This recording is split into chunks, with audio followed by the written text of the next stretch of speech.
I'm not a racist, preach the teacher. You still they never had this. Number one, them wanna run about the gun. I wasn't licensed to have one. The minute they see me, fear me. I'm the epitome, a public enemy. Use, abuse, without clues. I refuse to blow fuse. They even had it on the news. Don't believe the hype. Don't believe the hype. Don't believe the hype. Back when I wrote y'all, yes. I, as you know, first of all, I don't know why I don't let things go, but I don't. I'm that person. Okay. I always have time.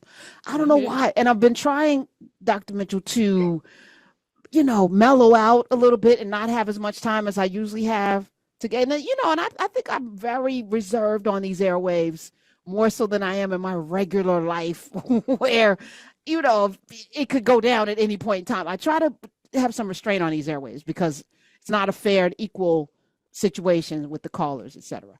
But on my YouTube channel, you come in my comments, I have all the time. But I was confronted with somebody saying we're both cults. They're both cults. People who follow the Democrats are in a cult, and I thought about it and I was like, no, okay, I said, all right, let's say we're both in a cult. My cult respects all humanity. Yours calls other people vermin, other citizens vermin, and wants to deport people who actually were born here if they're tied to somebody who who might have immigrated here. Your cult carries guns and wants to hurt people. Your cult is led by somebody that wants to give police immunity to hurt people. Your cult is got a leader that talks lies for a living. So if we're in a cult, at least the worst thing, my cult wants you to have lower pay, to not pay so much for insulin and other drugs. My cult wants to forgive your student loans. My cult thinks that however you show up in the world is fine. As long as you're not hurting anybody, you deserve the right to exist. We could put guys over there because in that way, that's an American thing. But yeah, I was like, okay, so if we're both in a cult, at least my cult likes people, all people. I'll stick with this, but I was thinking about that today. Like, what if we're wrong? And I was like, yeah, even if we're wrong, who gets hurt? Exactly. I have to say, I mean, first of all, I think as always, the real problem, I think, with most of our conversation in the United States is that most Americans do not have any, and I mean any, awareness of power dynamics and power differentials. They don't know how to recognize what is dominant discourse, what is most commonly said and done, not because it's true, but because the people in power want it to be repeated and repeated and repeated. And they use the media to repeat it. They use books or banning of books to make sure that what they want repeated is repeated. Like, most Americans don't have any awareness of that. So part of what your example does for me is it highlights the way that if you don't understand the power differential, then you can call things cults as if they're equal when they're not equal. So in other words, the racist, sexist, heterosexist, homophobic cult of Trump that dehumanizes people on the regular, that's dominant discourse, and that's American as apple pie. Whereas elevating humanity over profit is not as American as apple pie. So if you try to say that these two things, Trumpism and Karen Rebelism, if you try to say both of those are cults, then you just showed me how you don't know how to recognize the power distinction in a society, because we're in a society. We're not dwelling in rules that dropped out of the sky from a higher power that believes in all of our good. We're dealing with rules and laws that were made by flawed human beings. So you have to have an analysis of power. But the other thing I'll say is that when we use this word cult, what I cannot get out of my head is the fact that I am in Massachusetts, this famously liberal, famously progressive state. And famously when I racist. go on outdoor Wait, hold runs, on. When you say Massachusetts, well, I say it's all of those famously, things, right? Because it's still the United States. It's still the United States. Okay. And this is what I mean is Okay. that when we don't recognize that racism is the American way, then we get it twisted and act as if these things are equal. The fight for humanity and the fight for racism are equal, that I'm gonna call both of those cults. Come on. Oh, but what I was talking about is, as I'm running around in what most people think of as a progressive state, I'm seeing Trump signs all over the place. And my favorite one that I can't avoid running by is the Veterans for Trump 2024 sign.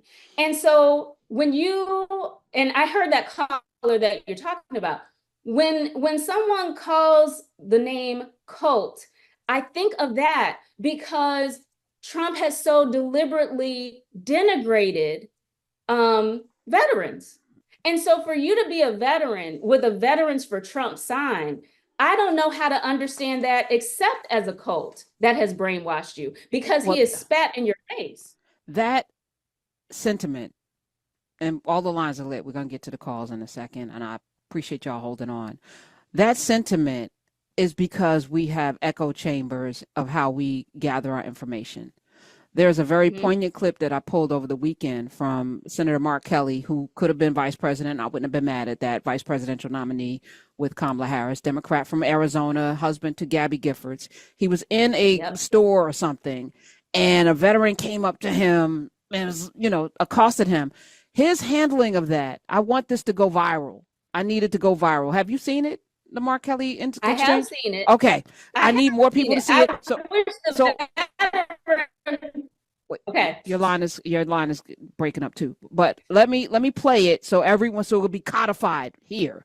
Play Mark Kelly's exchange with a veteran. I'm a veteran. Sure. You're a veteran. Donald Trump loves veterans.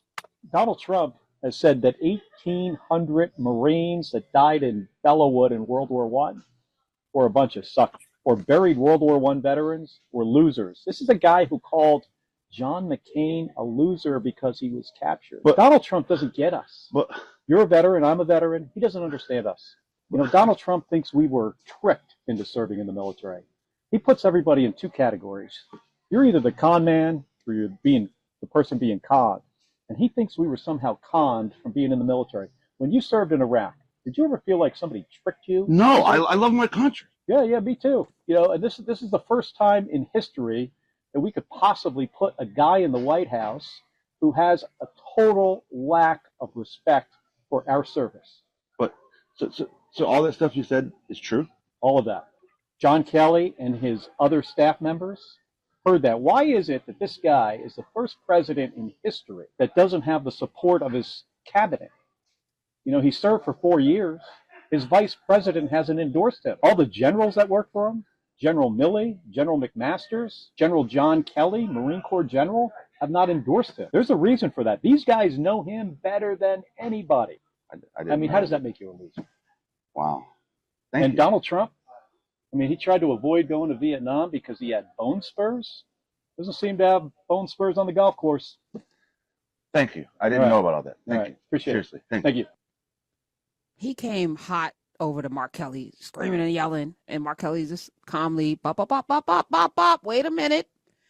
At the end, he thanked him because he didn't know. And I was stunned by the fact that he didn't know all of those things that Mark Kelly laid out. And then whose fault is that, though? Like, I want to blame this man for not knowing. But again, why would he want to know when he has been, indoctrinated into this Trump is God? Yeah. But thank God for Mark Kelly and all the other folk. That was like a John McCain moment when the lady was like, Obama's a terrorist. And he was like, no, stop it, lady. In here, let me comb your hair. No, he's a good man. He's a good man. We just disagree. And what's so powerful about what Mark Kelly just did there is saying that in Trump's universe, you're either a con man or you're being conned.